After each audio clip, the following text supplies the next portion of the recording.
Ramai beredar rekaman di media sosial memperlihatkan sebuah tank anti pesawat Ukraina, Gepard, dihancurkan amunisi Lancet Rusia.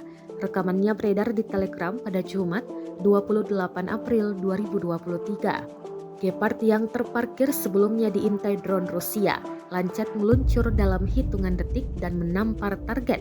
Dalam narasi unggahan dituliskan penghancuran sistem pertahanan udara atau tank Gepard angkatan bersenjata Ukraina dengan satu tamparan amunisi Lancet.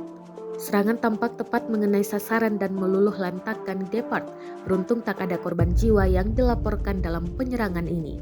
Pada tahun 2022, Jerman mengirimkan 30 sistem anti pesawat ini ke Ukraina untuk mempertahankan diri dari invasi Rusia.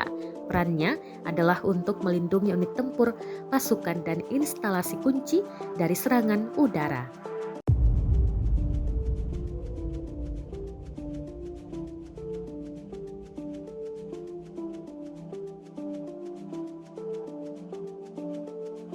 Dilaporkan Rusia 413 pesawat Ukraina, 229 helikopter, 3.887 UAV, 421 sistem rudal anti pesawat dieliminir sejak awal operasi khusus.